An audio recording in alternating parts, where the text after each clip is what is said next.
আন্তরিক। অর্জন, হ্যাঁ অর্জন, এই যে বললাম যে কিছু করতে পেরেছি, কাজগুলো যেগুলো করতে চেয়েছে এইটুকুই অর্জন, তো এইটুকুই।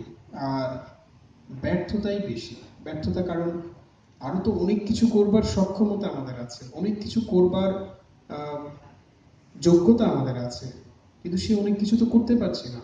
চারপাশে এত সীমাবদ্ধতা এবং এত প্রতিকূল অবস্থা যে করা যায় না।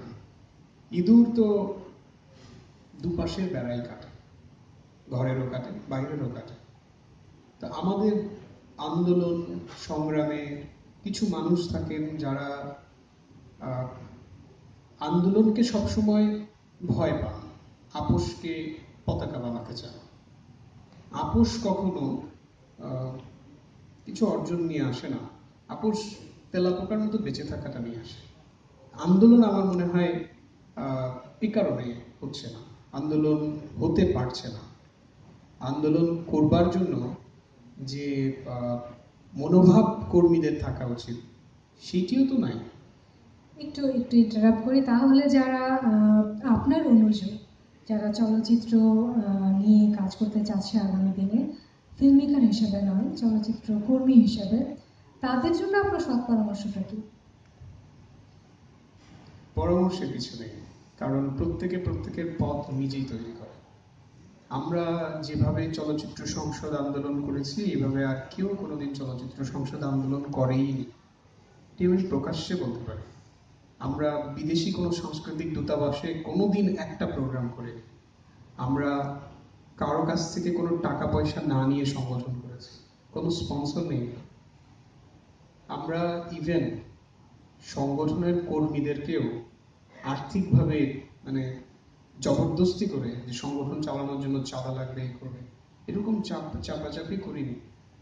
আমরা সংগঠন করেছি এমনভাবে যে সংগঠন তার কর্মের ভিত্তিতে বেঁচে থাকবে, এবং সেই কর্ম বাংলাদেশের চলচ্চিত্র, বাংলাদেশের রাষ্ট্রীয় প্রতিষ্ঠানগুলোকে, যেগুলো আমাদের অধিকার, এই শিল্পকলা একাডেমি বলেন আর জাদুঘর বলেন বা যে সরকারি বিভিন্ন ধরনের প্রতিষ্ঠানগুলো আছে, এগুলোর সহযোগিতা নিতে হবে, কারণ এগুলো তো আমাদের অধিকার। এইভাবে আমরা কাজ করেছি। শিল্পকলা একাডেমিতে আজকে গত 6 বছর ধরে কার্যক্রম হচ্ছে চলচ্চিত্রের। আমরাই প্রথম সংগঠন যে শিল্পকলা একাডেমিতে এসেছি 2011 সালে। আমরাই প্রথম সংগঠন, প্রথম ফিল্ম সোসাইটি যে শিল্পকলা একাডেমিতে এসে শিল্পকলা একাডেমির একটা দেয়ালকে নিজেরা রং করে, নিজেরা রং মিস্ত্রি দিয়ে নয়, নিজেরা রং করে স্ক্রিনিং উপযোগী করে ওখানে পাঠচক্র করেছে। শিল্পকলা একাডেমি আমাদের জন্য ওই দেয়ালটাও রং করে দেয় না। শিল্পকলা একাডেমি আমাদেরকে একটি চলচ্চিত্র অনুপযোগী মহড়া কক্ষ শুধু দিয়েছিল পাঠচক্র করার জন্য। কোনো সাউন্ড সিস্টেম দেয়নি, প্রজেক্টর দেয়নি, কিচ্ছু দেয়নি। কিন্তু আমরা শিল্পকলা একাডেমিতে এসেছি 3 মাসের যে পাঠচক্র করেছিলাম, সেই পাঠচক্র এখানকার যে কর্মী, শিল্পকলা একাডেমির স্টাফ, তাদেরকে চলচ্চিত্র বোঝাপড়ার জায়গায় নিয়ে এসেছি, তাদেরকে চলচ্চিত্র শিখিয়েছে, তাদেরকে চলচ্চিত্র অনুরাগী করেছে। এই পরিবেশ তৈরিটা বড় কাজ। আমরা এগুলো না করে আমরা গেটেন ইনস্টিটিউটেই কাজ করতে পারতাম, আমরা ওখানে হল ভাড়া নিয়ে কাজ করতে পারতাম, বা আমরা ওই আলিয়াস প্রসেসে কাজ করতে পারতাম। আমরা তা করিনি। আজকে শিল্পকলা একাডেমি এত কাজ করছে, চলচ্চিত্র নিয়ে এত তৎপর, সেই তৎপরতার পেছনে আমাদের বড় ভূমিকা আছে, আমাদের শ্রম, ঘাম, সময়, মেধা আছে। তো এই কাজগুলো তো করতে গিয়ে আমাদের অনেক কষ্ট হয়েছে, এবং এই কষ্ট কোথাও পৌঁছাবে না, এই কষ্টের কথা কোথাও লিখে রাখা হবে না। শিল্পকলা একাডেমি আমাদের সাথে যত যৌথ কাজ করে, সেই যৌথ কাজের যে সরকারি রিপোর্ট শিল্পকলা একাডেমি মন্ত্রণালয়ে পাঠায়, সরকারের কাছে পাঠায়, সেখানে ওই কর্মসূচিকে তার কর্মসূচি হিসেবেই দেখায়। কিন্তু শিল্পকলা একাডেমি কি বলে যে মুভিয়ানা অনেক কাজ করছে, মুভিয়ানাকে রাষ্ট্র সংস্কৃতি মন্ত্রণালয় থেকে আলাদা করে একটা প্রণোদনার ব্যবস্থা করেন, একটা অনুদানের ব্যবস্থা করে দেন? শিল্পকলা একাডেমি কখনো বলেছে এটা? বলেনি, বলবেও না।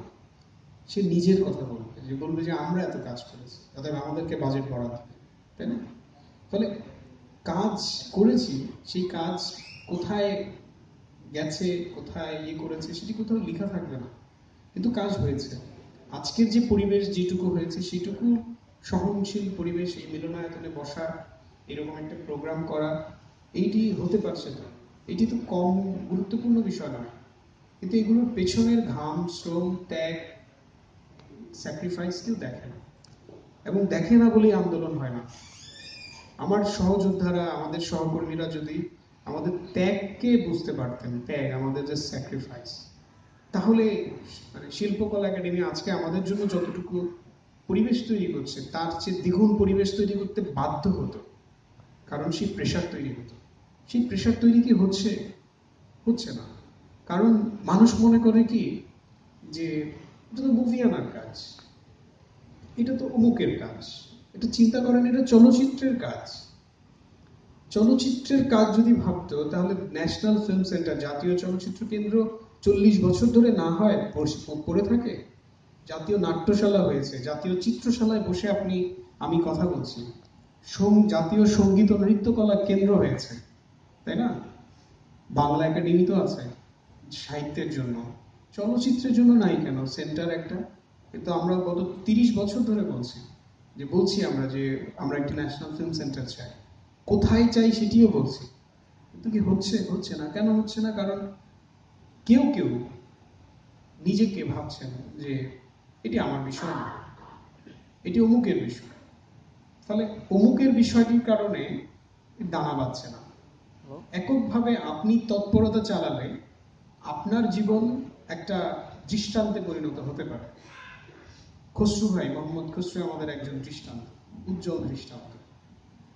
এরকম চিটাগংয়ে, চট্টগ্রামে শৈবাল চৌধুরী একজন দৃষ্টান্ত, দীর্ঘকাল ধরে উনি চলচ্চিত্র সংসদ করছেন। আহমেদ মুস্তফা জামাল শোভন ভাই, রেইনবো ফিল্ম সোসাইটি, শোভন ভাই একটা দৃষ্টান্ত। এককভাবে একা চেষ্টা করে একটা ফেস্টিভ্যাল করে যাচ্ছেন বছরের পর বছর। এদের নানা ব্যর্থতা আছে। মোর্শেদ ভাইও দৃষ্টান্ত। মোর্শেদ ভাই সিএফএস, চিলড্রেন ফিল্ম সোসাইটির মধ্য দিয়ে বাচ্চাদের জন্য কাজ করে যাচ্ছেন, ফিল্ম সোসাইটি মুভমেন্টকে ধারণ করেন। তানভীর ভাইও একটা দৃষ্টান্ত। তানভীর ভাই নিজে একটি ফিল্ম ইনস্টিটিউট করে সেটি চালাচ্ছেন, এবং সেটি নিজের অর্থায়নে চালাচ্ছেন, কষ্ট করে হলেও। এটিও একটি বড় দৃষ্টান্ত। কিন্তু এগুলো বিচ্ছিন্ন দৃষ্টান্ত, দানা বাঁধছে না। দানা বাঁধলে ন্যাশনাল ফিল্ম সেন্টার পড়ে থাকতো না। ফিল্ম সোসাইটিগুলো গত 40 বছর ধরে চলচ্চিত্র সরকারের এবং রাষ্ট্রের আনুকূল্য থেকে বঞ্চিত হতো। হচ্ছে তো, এই বিষয়গুলো তো জটিল না, খুব সহজ। এবং আপনি দেখবেন যে এই বিষয়গুলো নিয়ে দানা বাঁধার জন্য তরুণরা কি সচেতন? আপনি বললেন যে তরুণরা কি এক ব্যক্তিকেন্দ্রিক? হ্যাঁ, ব্যক্তিকেন্দ্রিক তো বটেই। এবং তারা না সত্যিকার অর্থে বাংলাদেশের চলচ্চিত্র কোট আনকোট সম্পর্কে তাদের ধারণা স্পষ্ট না। আমাদের তরুণ অধিকাংশ নির্মাতারই ধারণা স্পষ্ট না। কি করতে হবে, কেন করতে হবে, এবং কেন করা দরকার। চলচ্চিত্র যে তার ইস্যু, সেটি যেই করুক, সেটি সে ভাবছেই না। ইন্ডাস্ট্রিতে মারামারি হচ্ছে, ঝগড়া হচ্ছে, মামলা হচ্ছে, কে পদে থাকবে না এই নিয়ে মামলা হচ্ছে। এই পরিস্থিতি কখন তৈরি হয়? যখন কোনো কাজ থাকে না। কাজ না থাকলে মানুষ কোন্দল করে, কাজ থাকলে মানুষ কোন্দল করার সময়ই পায় না। তো আমাদের কাজ কমে গেছে, আমাদের ঝগড়া বেড়ে গেছে।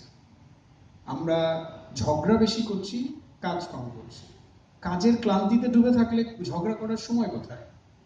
তো ফলে আমাদের এই সংকটগুলো তো আছে, এবং এই সংকটগুলো আমি জানি না সহজভাবে মীমাংসা হবে কিনা।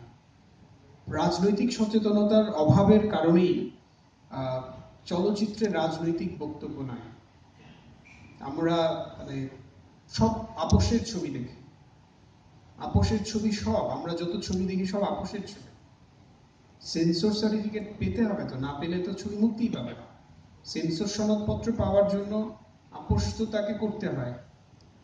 আপোষ এখন গত বেশ দীর্ঘদিন ধরে আপোষ নির্মাতা মগজেই করে ফেলে। চলচ্চিত্রের ফ্রেমে তো আপোষ হচ্ছে, কিন্তু মগজে যে আপোষ হচ্ছে, সে আপোষ চিত্রনাট্যেই আসছে না। চিত্রনাট্যেই সেই গ্রহ নাই, চিত্রে কিভাবে চলচ্চিত্রে থাকে। সো আপোষের পরিবেশ কেন তৈরি হচ্ছে? আপোষটাকেই জীবনের অনেক গুরুত্বপূর্ণ বিষয় কেন করে তোলা হচ্ছে, কারণ সমাজে কোনো আন্দোলনই নাই। আন্দোলন যদি থাকতো, আন্দোলনের চাপেই নির্মাতারা, আন্দোলন থেকে বলা হবে এটি একটি বাজে ছবি, এটি একটি খুবই আপোষের ছবি, এই কথা বলবার শুনবার ভয়েই একজন নির্মাতা চেষ্টা করবেন দ্রোহটা রাখতে। কারণ তিনি জানেন যে তার পক্ষে কথা বলার জন্য রাস্তায়, ফুটপাতে, অনলাইনে, প্রিন্ট মিডিয়ায় লোকজন আছে, সেই লোকজন তো নাই। ফলে নির্মাতাও কাউকে দেখছেন না তার পাশে, ফলে নির্মাতা আপোষের পথ বেছে নিচ্ছেন। ফলে সমাজে একটি খুবই শীত নিদ্রা তৈরি হচ্ছে, হাইবারনেশন তৈরি হয়ে গেছে। কিভাবে ভাঙবো এই হাইবারনেশন? এটি কি একক কাজ? এককভাবে এটি সম্ভব?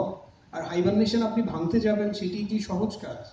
আপনি যখনই বলবেন যে আপনি শীত নিদ্রায় আছেন, আপনি আপোষ করছেন, সেই লোক তো আপনার শত্রু হয়ে যাবে। আর আমাদের এখানে শত্রুতা এমন যে, চলচ্চিত্র নিয়ে আমার নিজের ছোট্ট অভিজ্ঞতা হচ্ছে, প্রথম আলোতে একটি ছবির ক্রিটিসিজম লিখেছিলাম, যথেষ্ট যথেষ্ট বিবেচনায় রেখে কম করে হলেও, যেটুকু না বললেই নয় সেইটুকু বলে একটি লেখা লিখেছিলাম একটি ছবি নিয়ে। আমাদেরই এক অগ্রজ নির্মাতা, আমাদের অগ্রজ, তিনি আমার সাথে 3 মাস কথাই বলেন, এবং আমিও ভয়ে ভয়ে বিষয়টা থেকে একটু দূরেই ছিলাম, যাতে মুখোমুখি হয়ে যেতে না হয়। আমাদের যে অধ্যাপক ফাহমেদুল হক আছেন, সমালোচক, লেখক, গবেষক, ওনার তো একাধিক এক্সপিরিয়েন্স আছে। এক নির্মাতা ওনাকে ফোন করে বলেছেন, উনি বলেছেন যে ওনার কারণে ওই নির্মাতার এমনই ক্ষতি হয়েছে যে তার সন্তানের চিকিৎসা করাতে পারেনি। কারণ তিনি লেখার কারণে ওই ছবি নাকি রাজশাহীর এক সিনেমা হল থেকে, সিনেমা হল কর্তৃপক্ষ বলছে যে এই ছবি নিয়ে এরকম লেখা হয়েছে, এই ছবি নামিয়ে দিয়েছে। ফলে ওই নির্মাতা বলেছেন তার শিশু অসুস্থ ছিলেন, ওই হলে চললে কিছু টাকা পেতেন, এবং যে কারণে ওই টাকা পাননি বলে ওই তার শিশুর চিকিৎসা হয়নি। তো একজন ক্রিটিক যখন এই ধরনের কথা শুনবেন, ওই ক্রিটিককে আর লিখবেন, লিখতে চেষ্টা করবেন যে এরকম যদি অবস্থা হয়, তা আমাদের অবস্থা তো খুবই খারাপ এবং খুবই জটিল অবস্থা আসলে। এবং এই জটিল অবস্থা থেকে উত্তরণের সহজ পথ হচ্ছে একটাই, জায়গায় যে যেখানে আছে সেই যেখান থেকে চলচ্চিত্রের স্বার্থে কথা বলা। যেখানে চলচ্চিত্রের স্বার্থ, ব্যক্তির হোক আর যাই হোক, এটা চলচ্চিত্রের স্বার্থ, সেই স্বার্থ নিয়ে কোনো রকম আপোষ না করে কথা বলা, পাশে দাঁড়ানো, লড়াই করা। এইটি যদি হয় তবে আমাদের চলচ্চিত্রের ভবিষ্যৎ আছে। না হলে আমি চলচ্চিত্র সংস্কৃতির, চলচ্চিত্র চর্চা এবং আন্দোলনের রাতারাতি তো দূরে থাক, দূর ভবিষ্যতেও কোনো সহজ উত্তরণ দেখতে পাই না।